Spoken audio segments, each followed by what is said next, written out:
Welcome to the color mini series here on Free Will Photos. Today, what we're going to be looking at is the split tone feature or filter inside of ON1 Photo Raw. Now, if you caught the first video in this color series, it was talking about black and white conversion. And one of the things that, we're going to look at now is how do we use the split tone separate from a black and white conversion? And this is a really cool tool to impact the color on your image. So let's go ahead and activate our split tone filter. Now, in order to get this filter, all you have to do is hit add filter. I think many of you are familiar with that. Now, the top segment, it's always going to be the same, right? You have your presets, you have your opacity, and then you have the title, all that good stuff. So I'm not going to go over that because I think you know what it is. However, below the break or below the presets, now you start to get into some options. And we have one option that was not available in the black and white filter, which is why it's important to make this particular video. So as I mentioned before in the black and white filter video, if you haven't seen that, you can check the description box or the cards and you'll be able to see that. But we have highlights. And this is going to be the color that you place into the brightest segments of your photo. Now, I'm going to make this a very obvious one because we have a light that's in the backyard of my house. It's on my patio. I was just walking around with my camera one day and decided I was just going to walk around and take a picture of that. I don't know. But there it is. So I chose a yellow color for my highlights. Now, you can choose your color in one of two ways. You can select the box by clicking it and then going through whichever color option. You can use the spectrum. You can come over here to your RGB sliders and use one of these options. You can use little swatches or color picker. There's the Apple one, developer. There's all kinds of ways to get colors, right? So I'm not going to make a whole deal about this, but you can choose however you want to pick a color. Now, the other way is using the Hue Slider. I can just drag this to the left or to the right. Now, I happen to be partial to a yellow color in the highlights for this particular image. In fact, I think I did the same thing in the black and white video. Now, if you click on the amount slider, what this is going to do is it's going to add in a whole lot of that color, or if you pull it to the right, it's going to add in a whole lot of that color, or if you pull it to the left, it's going to add in less of that color, or reduce it depending on where the slider was when you set it. This is something to taste. Every image is going to be different, right? I'm going to come back to balance. The next thing that I would recommend you do, leaving this at a 50-50 balance, is choose a darker color for your shadows. Now, this is set to some sort of aqua, turquoise, blue, whatever. And what I recommend if you're going to use the color wheel is you drag this down, right, until it gets into a darker color range. And the reason for that is your shadows should be dark. Now, this is also a very subjective thing, right? It's art.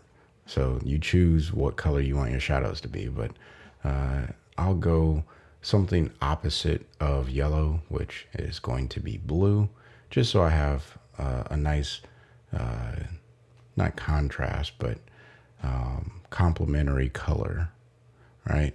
So I'll go with this color of a blue.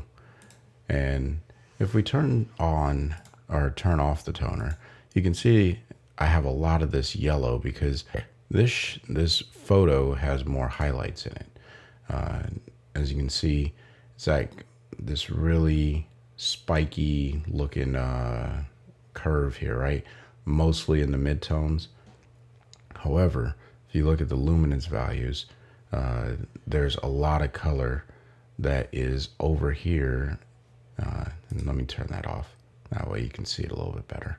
So here in the midtones going into the highlights, it's leaning more towards the highlight whites, even though it's perfectly exposed. It's weird, but anyway, we'll go ahead and click split tone, turn that back on. And what I'm going to do is pull my balance. Now you see this adjust just a little bit, but what it's doing is it's adding more of this blue tone into the shadowed areas, and it's allowing for, and I guess I can increase the blue tone just to make it that much more visible. But essentially what it's doing is it is mixing the hue of the highlights and the hue of the shadows.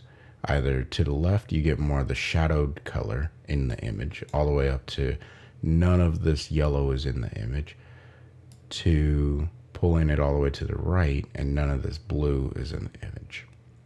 So for your image, you may need to adjust the balance between your two colors for the highlight and the shadows.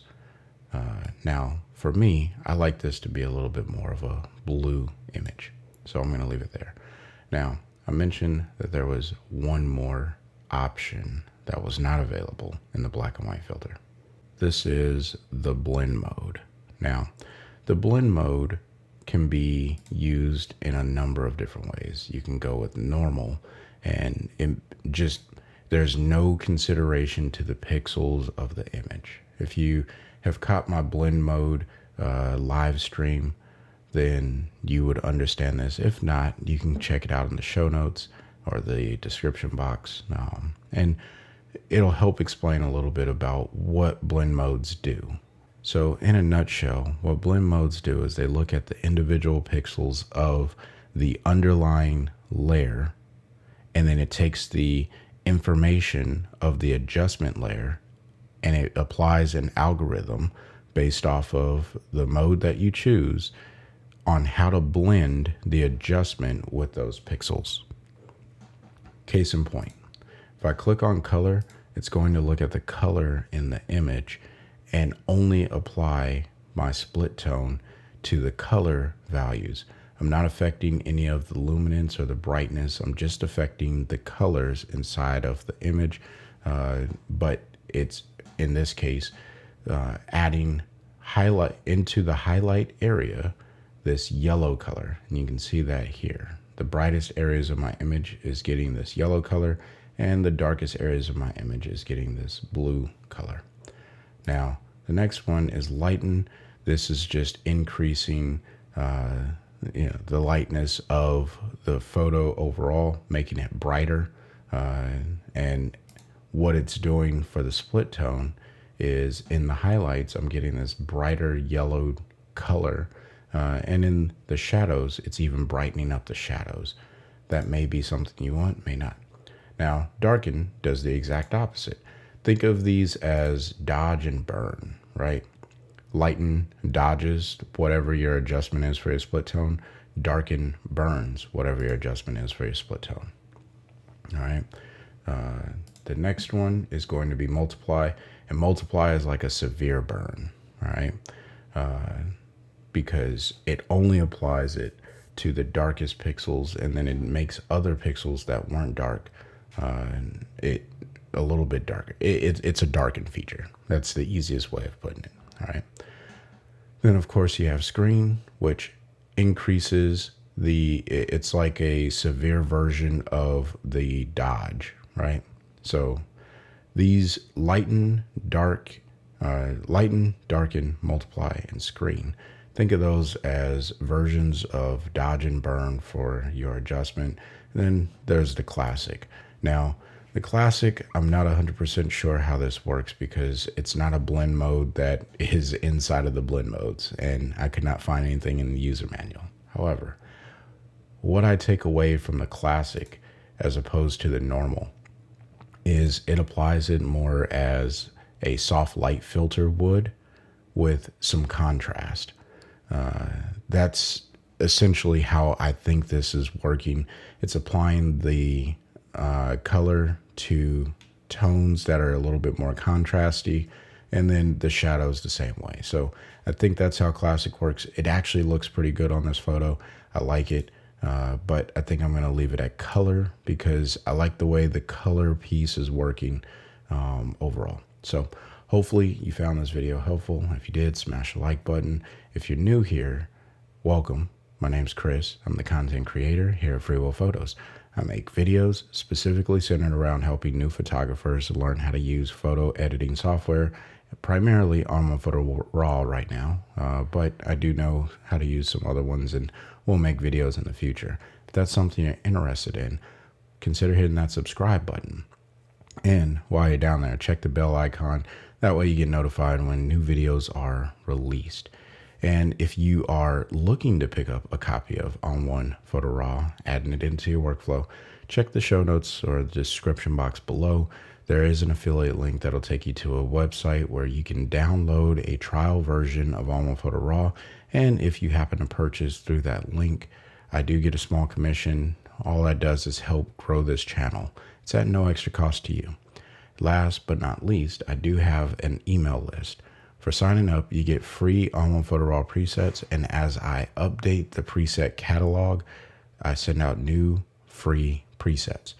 And you also get some information about the channel, ON1 Photo Raw, things of that sort. So if that's something you're interested in, consider signing up today.